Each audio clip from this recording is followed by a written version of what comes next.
हमारा पूरा जीवन डिसीजन से भरा होता है। कुछ छोटे डिसीजन जैसे आप अपनी सुबह की शुरुआत कैसे करना चाहते हैं, और कुछ बड़े डिसीजन जैसे आप अपने लाइफ में कौन सा करियर चूज करना चाहते हैं। लेकिन भले ही डिसीजन कुछ ऐसा है जो हम हर दिन लेते हैं, लेकिन एक बेटर डिसीजन लेना हमेशा इजी नहीं होता है। अच्छी बात यह है कि हम ये सीख सकते हैं कि बेहतर डिसीजन कैसे लिया जाता है। इस वीडियो में हम बात करेंगे 8 ऐसे टिप्स के बारे में जिससे आप बेहतर डिसीजन लेना सीख सकते हैं। टिप नंबर 1, ओवर थिंकिंग बंद करें। जब भी हम कोई डिसीजन लेते हैं तो हम बहुत सारे ऑप्शन से होकर गुजरते हैं, और इन अवेलेबल ऑप्शंस में से खुद के लिए एक चूज करने में थोड़ा सोचना पड़ता है। लेकिन जब आप ओवर थिंकिंग करना स्टार्ट कर देते हैं तो आप एक ऐसा डिसीजन ले सकते हैं जो आपने नॉर्मली कभी नहीं लिया होगा। साथ ही साथ ये ओवर थिंकिंग आपको स्ट्रेस भी दे सकता है। जितना ज्यादा आप सोचते हैं उतना ही ज्यादा पॉसिबिलिटी होती है कि आप अपने डिसीजन लेने के प्रोसेस में डाउट करेंगे, जो एक पैटर्न बन सकता है जो आपके फ्यूचर में डिसीजन लेने की एबिलिटी को काफी नेगेटिव इफेक्ट कर सकता है। अगर आप किसी डिसीजन को लेने के लिए स्ट्रगल कर रहे हैं तो कुछ टाइम के लिए उससे दूर हो जाए, और जब आपका माइंड फ्रेश फील करे तो वापस से सोचे और डिसीजन ले। टिप नंबर 2, खुद का ख्याल रखना। किसी भी डिसीजन को लेने के लिए आपके बॉडी और माइंड की कंडीशन सही होनी चाहिए, क्योंकि एक नींद में डूबा हुआ इंसान कभी सही डिसीजन नहीं ले सकता है। इसलिए खुद के स्लीप क्वालिटी पर हमेशा ध्यान दें,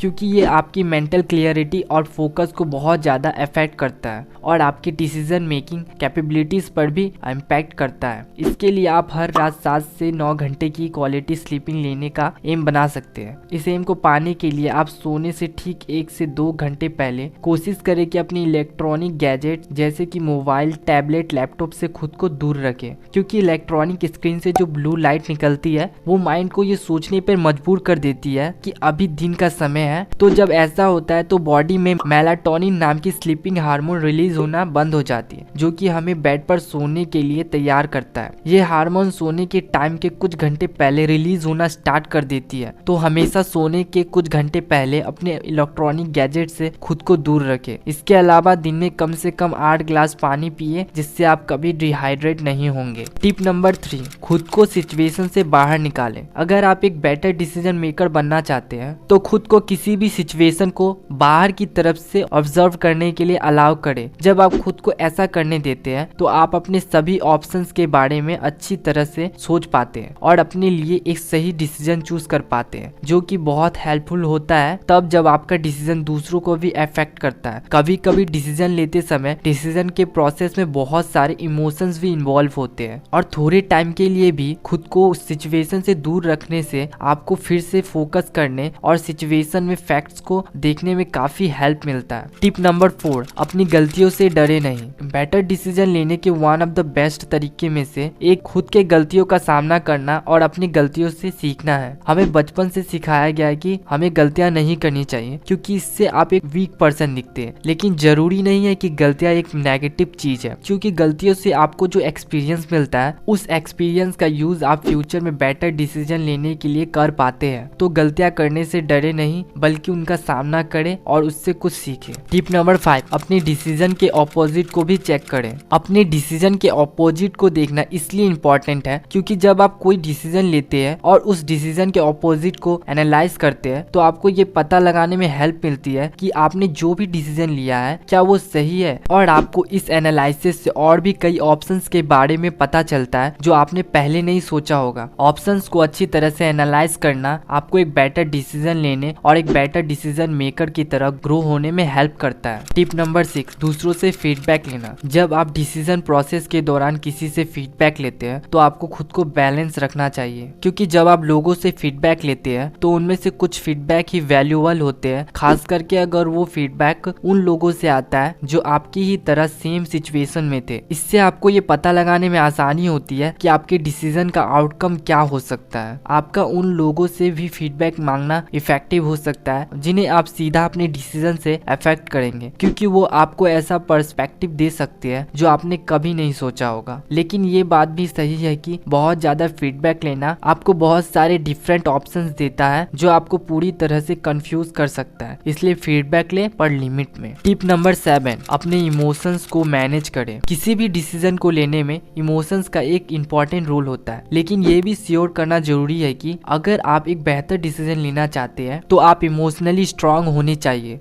जिस तरह फीडबैक लेते समय आपको खुद को बैलेंस रखना पड़ता है, उसी तरह डिसीजन मेकिंग के समय भी आपको अपने इमोशंस को मैनेज करना पड़ता है, क्योंकि बहुत ज्यादा इमोशनल होकर किसी भी डिसीजन को लेने से आप ज्यादातर टाइम रॉन्ग ही होंगे। आपके इमोशंस नेगेटिव हो या पॉजिटिव, दोनों ही डिसीजन मेकिंग के प्रोसेस को अफेक्ट करते हैं। एग्जाम्पल के लिए, हम में से ज्यादातर लोग अगर किसी चीज को लेकर एक्साइटेड है तो वो एक्साइटमेंट में आकर जल्दबाजी में कोई भी फैसला कर लेते हैं। लेकिन हमेशा याद रखिए कि आपको एक्साइटमेंट में कभी भी कोई डिसीजन नहीं लेना चाहिए। इसके बजाय आपको शांति से सोच समझकर किसी भी डिसीजन को लेना चाहिए। टिप नंबर 8, अपने वैल्यूज के प्रति हमेशा सच्चे रहे। जब आप डिसीजन मेकिंग के प्रोसेस के दौरान अपने वैल्यूज के प्रति सच्चे रहते हैं तो आपके सामने आपका डिसीजन आपको एक गोल की तरह देखने में आसानी होती है और ये समझने में भी आसानी होती है कि सिचुएशन लॉन्ग टर्म में कैसा हो सकता है। साथ ही अपने वैल्यूज के प्रति सच्चे रहने से आपका कॉन्फिडेंस बिल्ड होता है, जो आपको अपने डिसीजन को एक्सेप्ट करने में हेल्प करता है जब चीजें आपके सोच के हिसाब से काम नहीं करती है।